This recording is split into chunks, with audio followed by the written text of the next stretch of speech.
Hello friends, welcome to my channel CCMP pharmacology. हम कल का ही टॉपिक आगे कंटिन्यू करेंगे, ड्रग बायो ट्रांसफॉर्मेशन। आज हम देखेंगे phase 2 reaction.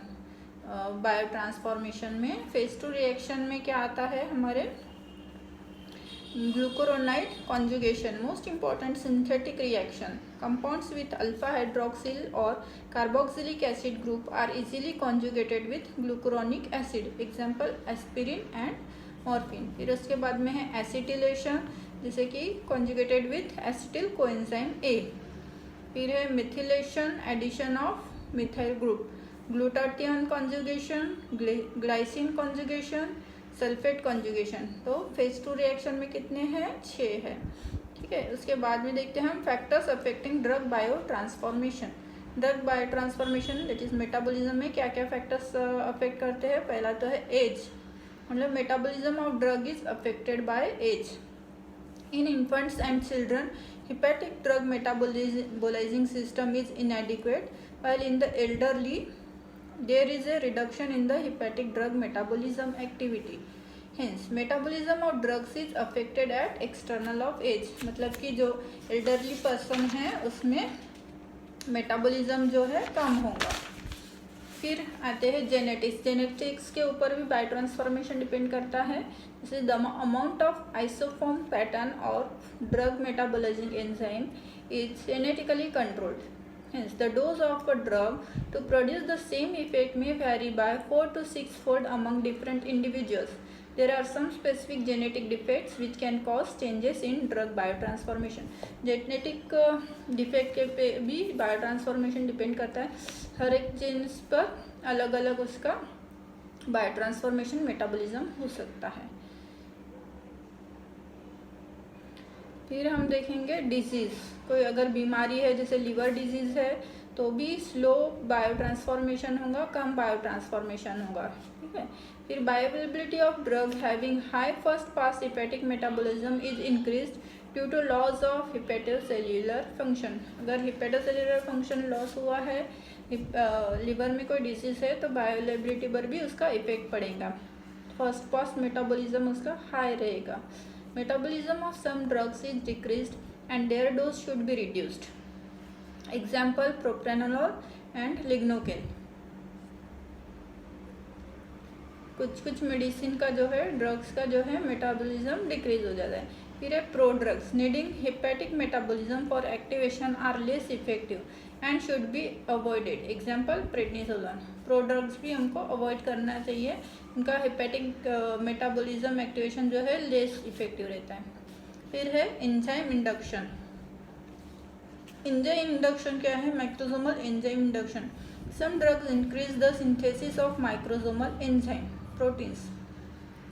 As a result, rate of metabolism of inducing drug itself and other drugs is increased. कुछ जो ड्रग्स है वो माइक्रोसोमल एंजाइम प्रोटीन को सिंथेसाइज करता है, उसके हिसाब से उसके मुताबिक क्या होता है result? As a result metabolism जो है उनका बढ़ जाता है। Induction increases the rate of metabolism by 2 to 4 fold. 2 से 4 गुना उसका मेटाबॉलिज्म बढ़ जाता है। It takes 1 to 2 weeks to reach its peak and is maintain till the inducing agent is being given. Thereafter the enzymes return to their original value over 1 to 3 weeks। इनका जो action रहता है धीरे धीरे वो 3-4 हफ्तों तक रहता है।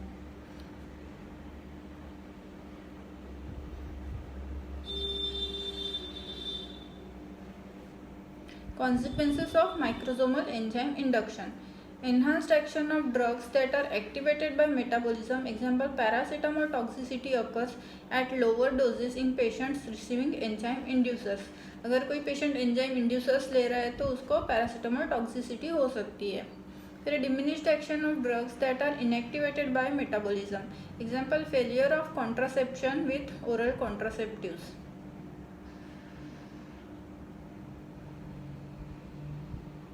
कुछ कॉन्ट्रासेप्टिव का जो एक्शन है वो डिमिनिश हो जाता है मेटाबॉलिज्म के से, इसीलिए उसमें कॉन्ट्रासेप्शन फेलियर हो जाता है।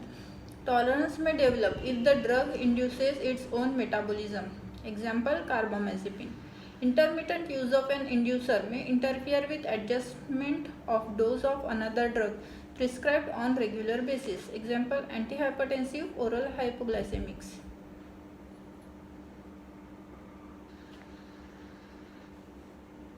फिर है एग्जाम्पल्स ऑफ इंड्यूसिंग एजेंट्स. क्या है? Phenobarbitone, phenytoin, rifampicin, alcohol, phenylbutazone. अभी यूजेस ऑफ एंजाइम इंडक्शन देखते हैं. ठीक है, क्या है uses? Phenobarbitone in congenital non haemolytic jaundice. Phenobarbitone use करेंगे congenital non haemolytic jaundice by increasing the conjugation of bilirubin. Phenytoin in Cushing syndrome. Cushing syndromes में हम देंगे by enhancing the metabolism of steroids. फिर enzyme inhibition. अभी हमने induce किया, inhibition करेंगे.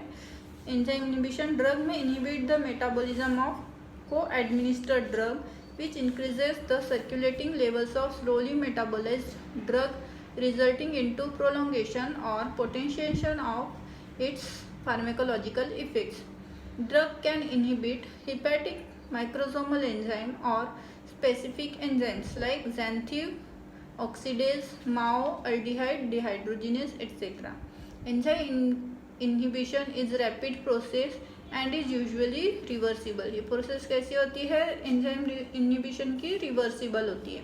While induction take long time. Induction के लिए बहुत टाइम लगता है.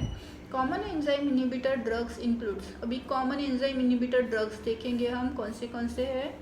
Drugs that inhibit hepatic microsomal enzymes.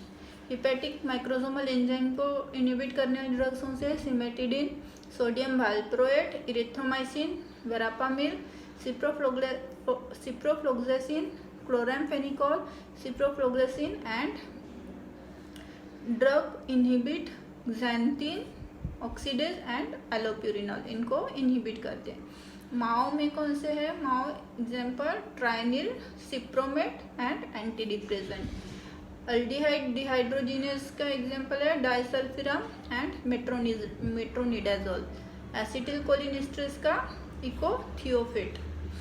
और एस इनहिबिटर्स का है कैप्टोप्रिल एंड एनालाप्रिल. डिकार्बोक्सिलेज का है कार्बिडोपा. अभी